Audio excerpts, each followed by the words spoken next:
नमस्कार, ईटीवी भारत देख रहे हैं आप। मैं हूं आपके साथ तृप्ति सिंह, मतगणना की महा कवरेज के साथ। इस वक्त मैं मौजूद हूं ईटीवी भारत के लाइव रिजल्ट हब में, जहां से हमारी टीम आप तक सबसे पहले और सबसे सटीक नतीजों की जानकारी आप तक पहुंचा रही है। 543 लोकसभा सीटों पर चुनाव हुए। कई सीटों पर इस बार उलटफेर की संभावना है। हमारे साथ इस वक्त मौजूद है हमारे सहयोगी। हम इनसे जानना चाहेंगे बिहार में क्या अपडेट है।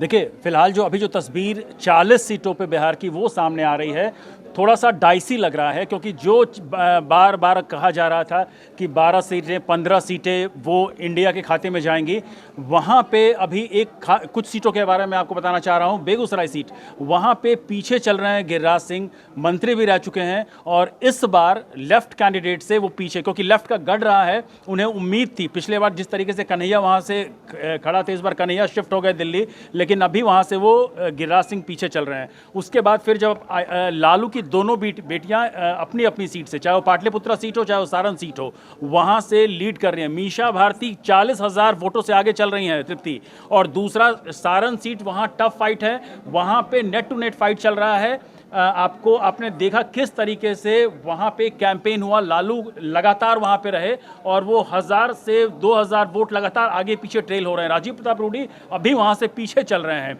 लेकिन 2 से 3 राउंड की काउंटिंग हुई है। इसी की तरह लगातार 2-3 सीट ऐसी और बिहार में जहाँ पे एनडीए को नुकसान होता दिख रहा है। पवन सिंह की बात सबसे ज़्यादा इस बार देश में हुई है, और काराकाट सीट, लेकिन आपको आश्चर्य होगा कि पवन सिंह इस बार तीसरे नंबर पर वहाँ पे चले गए हैं, और वहाँ पे लेफ्ट कैंडिडेट उपेंद्र कुशवाहा भी नहीं रहे। वहां पे उपेंद्र कुशवाहा दूसरे नंबर पर चल रहे हैं, और लेफ्ट कैंडिडेट 5000 वोटों से आगे चल रहे हैं। ये बिहार का सिनेरियो था। अब मैं आपको ले चलूंगा मध्य प्रदेश। मध्य प्रदेश में इंदौर सीट बहुत ज्यादा चौंका रहा है लोगों को।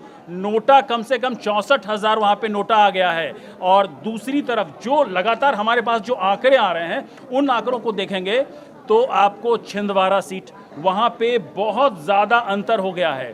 उसी तरह से आपको लगातार 3-4 सीटें ऐसी हैं, शिवराज सिंह की सीट, वहां पे काफी अंतर आ गया है। दिग्विजय सिंह पीछे चल रहे हैं। तो ये एक तरह से पूरा सिनेरियो मध्य प्रदेश का उभर के सामने आ रहा है।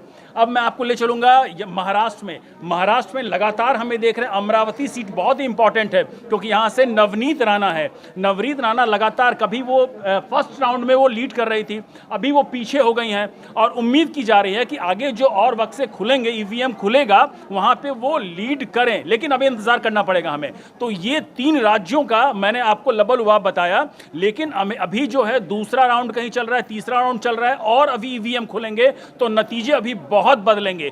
जो अभी आप स्क्रीन पे देख पा रहे हैं, 288 प्लस बीजेपी प्लस 197 कांग्रेस के पास जा रहा है, इंडिया के पास जा रहा है।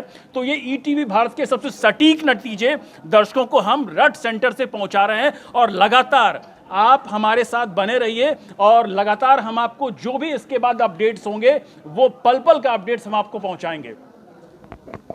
तो सुबह 8 बजे से मतगणना शुरू हो चुकी है, और 8 बजे से हमारी टीम आप तक सबसे सही और सबसे सटीक नतीजों की जानकारी पहुंचा रही है। तो चलते हैं हम यूपी उत्तराखंड के पास। यूपी की इस बार क्या स्थिति है? तृप्ति, बहुत इंटरेस्टिंग इस समय इलेक्शन हो रहा है यूपी पे। कहाँ तो बीजेपी और एनडीए ये दावा कर रहा था कि 60 प्लस से ज़्यादा सीटें लाएंगी। अभी फिलहाल ये स्थिति है कि 36 सीटें, जो पहला रुझान हमारे सामने आया है, 80 में से सिर्फ 36 सीटें बीजेपी के अभी खाते में आई हैं। और अगर इंडिया गठबंधन की बात करें, सपा प्लस कांग्रेस की बात करें, तो ये कम से कम 41-42 सीट्स पर अभी आ गए हैं। तो बहुत इंटरेस्टिंग सिनेरियो हो गया। और एक इंटरेस्टिंग सिनेरियो मैं तुमको और बताती हूँ कि फर्स्ट सेटबैक जो बीजेपी को लगा, वाराणसी सीट सबसे हॉट सीट है, सबसे इंपॉर्टेंट सीट है। प्रधानमंत्री नरेंद्र मोदी की साख दांव पर लगी है वहाँ पर। तो पहले जो फर्स्ट रुझान हमारे सामने आया, उसमें प्रधानमंत्री नरेंद्र मोदी पिछड़ते हुए नजर आए। तो एक बीजेपी के लिए एक सेटबैक नजर आया, लेकिन अभी फिलहाल वो 26,000 वोटों से आगे चल रहे हैं। सेम कंडीशन अभी बीजेपी की डामाडोल स्थिति लग रही है। जो वीआईपी सीट्स की अगर हम बात करें, तो हाँ, कांग्रेस रायबरेली सीट से राहुल गांधी आगे चल रहे हैं। अमेठी सीट पर लेकिन सेटबैक बीजेपी के लिए हो सकता है। वहाँ पे स्मृति ईरानी पीछे चल रही हैं कांग्रेस के कैंडिडेट से, लगभग वो भी 18 से 19,000 वोटों से पीछे चल रही हैं। तो लखनऊ से राजनाथ सिंह आगे चल रहे हैं, लेकिन कुछ सीटों पर तो बीजेपी ने अपनी बढ़त बना के रखी है, लेकिन जैसे अमेठी जैसे सीट हो गई उसमें पीछे चल रही है।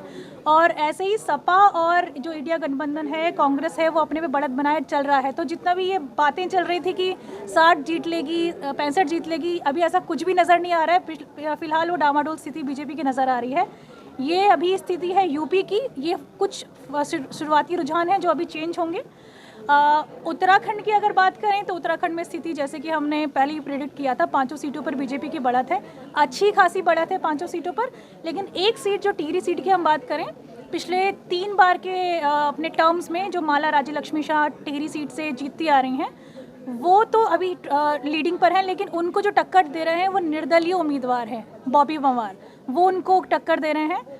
कांग्रेस को तीसरे सीट पर, तीसरे नंबर पर ढकेल दिया गया है। तो हालांकि अभी 5 सीटों पर बीजेपी वहाँ पे आगे चल रही है, लेकिन स्थिति कुछ भी पलट सकती है। यूपी की बात करें मेनली, उत्तराखंड में तो शायद वही रहे, लेकिन यूपी में स्थिति बहुत पलट सकती है। यूपी के बीजेपी के फेवर में उतनी नज़र आ नहीं रही हैं चीज़ें। तो बिल्कुल प्रभा, जिस तरह से भाजपा इस बार दावा कर रही थी कि 400 पार सीटें वो ला सकती है, तो क्या आपको क्या लगता है रुझान देखने के बाद? देखिए, यूपी एक बहुत बड़ा तय करता है कि 543 सीट्स में से 80 सीटें यूपी की एक बहुत बड़ा मैंडेट तय करती हैं। लेकिन अभी जो स्थिति है, अगर 36 सीटें, 35 सीटें, कभी 30 से 35 सीटों के बीच में, अभी तो फिलहाल तृप्ति नज़र नहीं आ रहा है कि 400 पार कर पाएगी बीजेपी।